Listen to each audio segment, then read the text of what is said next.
412M LBB tutorial in CapCut. Want this?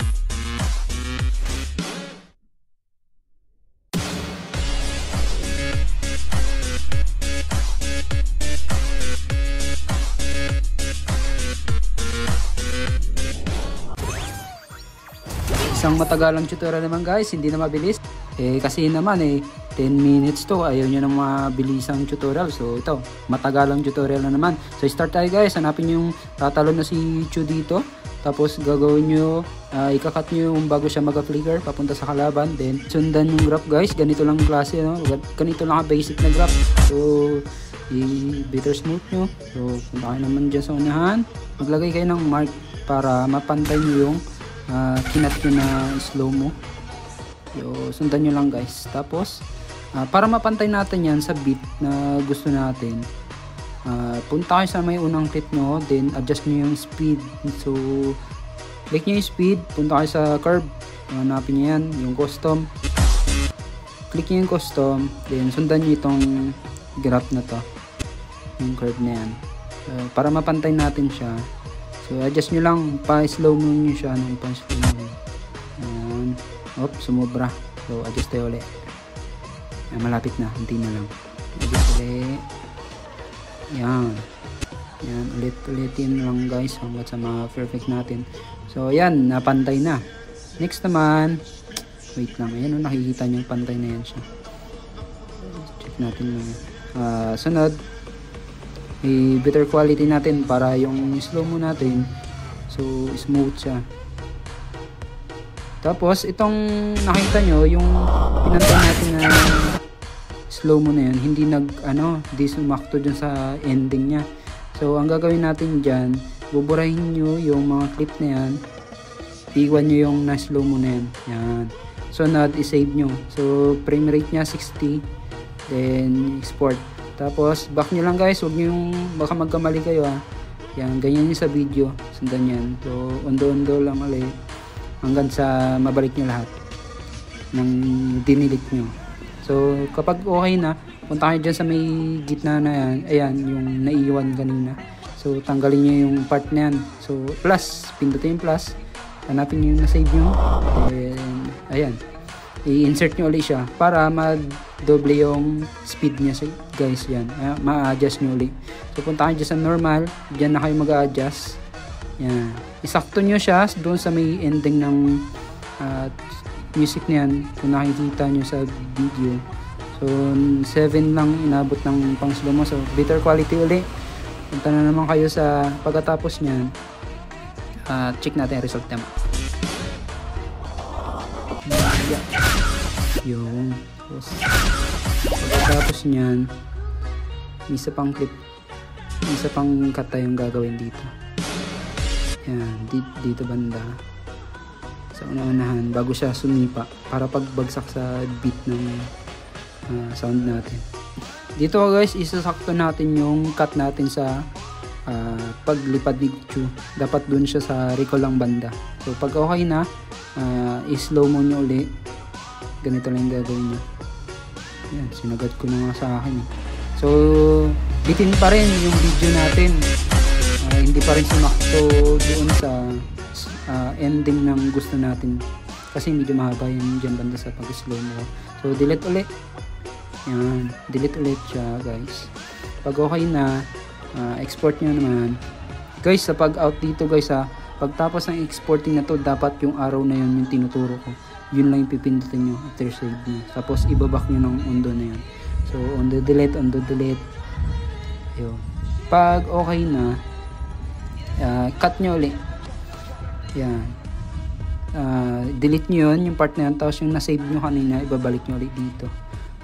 So pag okay na, slow mo ulit. Yan, hanggang sa pumantay siya doon. Pag sumobra, bawas lang. Yan. Tapos better quality, okay na. So proceed na naman tayo sa bounce. Siyempre kasi bounce na sa video. So yung ginagawin natin, ganun din sa tutorial. So cut lang yun nasa dulo na yan kasi wala na yung tugtog na yan. So punta kayo sa music, tapos sa beats. So Yan, add yung auto-generate niyan.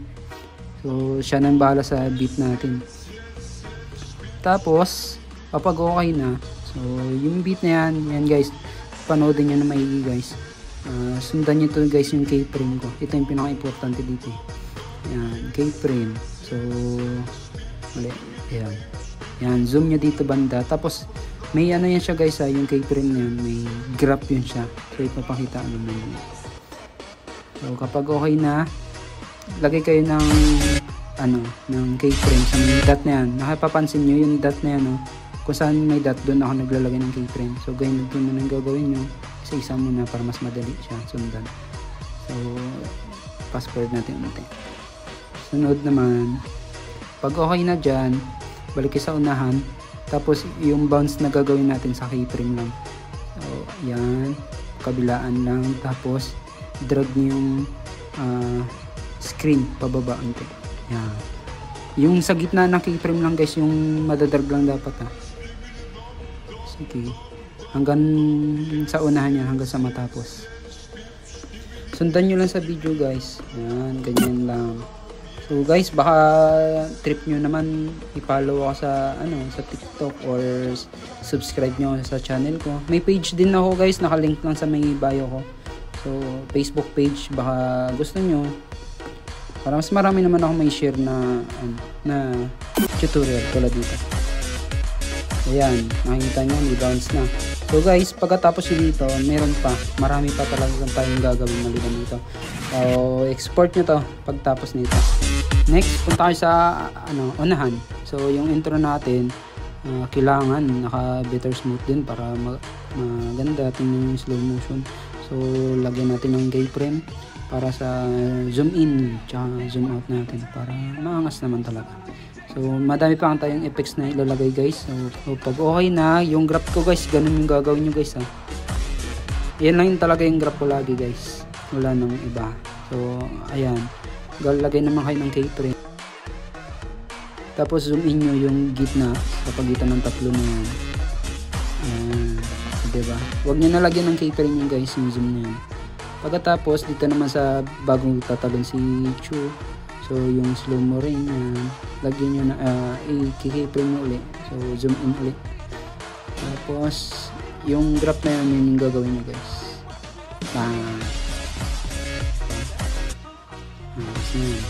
Yung dito na banda guys, may may keyframe yun. Bago pumasok yung video nito. So, pagkatapos dito, mag-export na kayo. So, 60 ulit, set nyo sa 60, yung export nyo. So, pag okay na, click nyo na naman ulit yung save nyo na click kanina. So, panibagong gagawin nyo naman yan. Kukunin nyo yung extract audio nyo. Punta kayo sa may sound na yan, na extract nyo, then auto-generate ulit para sa beat na sasabayan natin. Kapag okay ng beat, so punta kayo dito sa part na to. Ayan, yung pasipa na si Chu. So, dyan tayo lalagay ng shake. So, gagamitin natin na shake guys. Ito, yung shake 2 na yan, Pro. So, yung Pro natin guys na CapCut, kung gusto niyo magkaroon ng Pro na lifetime guys, mura lang. Sulit na yun. So, kung gusto nyo, mag-comment kayo dito sa video na to. Kundi, i-PM nyo ako para naman mabigay ko sa inyo yung page din na binilihan ko ng CapCut Pro. So, mura-mura lang yun guys, kaya nyo. Kapag okay na kayo dito sa shake natin, punta kayo sa overlay. Hanapin nyo yung katulad ng video ko, yung fire overlay. So, guys, download nyo guys sa TikTok guys. Search nyo lang fire overlay. So, pag nakita nyo tong fire na to, zoom nyo lang. So, insert na tayo dito. Tapos, i-blend natin yan guys. Yan, blend. So, nakita nyo, naka-filter nyo siya. Click nyo lang yung blend guys, tapos makikita nyo yung filter doon. So, pag okay na, yan yung result. Tapos, punta tayo sa effects. So, dito na tayo sa effects guys, mabilis lang to. So, hanapin nyo yung defocus. Type nyo na lang para mas mabilis. Kasi ako nalilito rin Hanapin nyo lang yan guys. Na-discover ko lang rin to. So, yung trip nyo. Yan. So, may adjustment pa yan. So, sundan nyo yung adjustment nito. sakto nyo guys hanggang sa mag-end yung slow motion. So pag click nyo, pag tapos na kayo dyan, adjust, pindutin nyo yung adjust, sundan nyo tong adjustment ko. Next, punta naman kayo sa effects ulit, hanapin nyo naman tong effects na to dyan, dito sa nightclub na to. So yung madalas kong ginagamit na yung play na yan. So pag okay na, pantay nyo ulit sa unang effects natin. Pag okay na, click nyo naman yung adjustment natin. Ito, tulad nito. Yan. Then, yung 50 guys, pwede 50 sa speed. So, yung shot natin, tanggalin nyo guys kasi nakakagdag. Pixel yan. So, lalabo pa. Next naman, balik nyo ulit sa unahan. Lagay kayo ng effects ulit para sa intro natin. So, diamond zoom. Yan lang yung maganda talaga pang intro. Tapos, cut nyo sa 1.5 seconds. So, yung speed, sagad nyo guys, yun lang naman yung binabago ko dyan. Yan lagi ang ginagamit natin. So, kung gusto nyo gayahin nyo. Ito, dagdag na lang to sa mga effects natin. So, next naman, yung play ulit. Pindutin nyo na naman. At sundan nyo yung aking adjustment dito. So, yung speed nya, normal lang. Tapos yung, yan, 15. Kapag okay na, punta na naman kayo dito sa, filter natin. So, punta na kayo sa filter natin. So, click nyo yung filter. Punta kayo sa adjust. So, sunod, brightness. 10 lang guys yung gamitin nyo guys. Akin 15 eh. Pero kasi masyado siyang malinaw. So, adjust nyo pa rin. Contrast 5. Saturation 5 ulit. Exposure 3. So, wag na mag-sharp. Kapag okay na kayo dito sa adjustment na to, click nyo ulit yung filter. Yan. Bago yung lahat, punta naman ay drag nyo muna yan para umabot sa dulo. So filter ulit, punta naman kayo sa portrait, hanapin yung portrait na yan. Saan ba yan? Yan, portrait, tapos itong cinnamon na yan, pindutin nyo guys. Yan, cinnamon na. Ganyan. Tapos yung adjustment nya 70 lang. So huwag nyo nang pataasan kasi bali lalabo siya. I mean dark masyado. So ganito lang.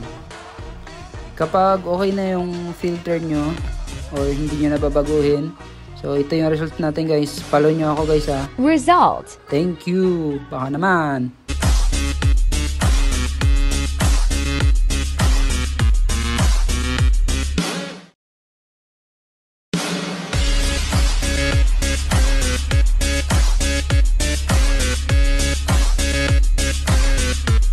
Follow and subscribe to my channel for more videos.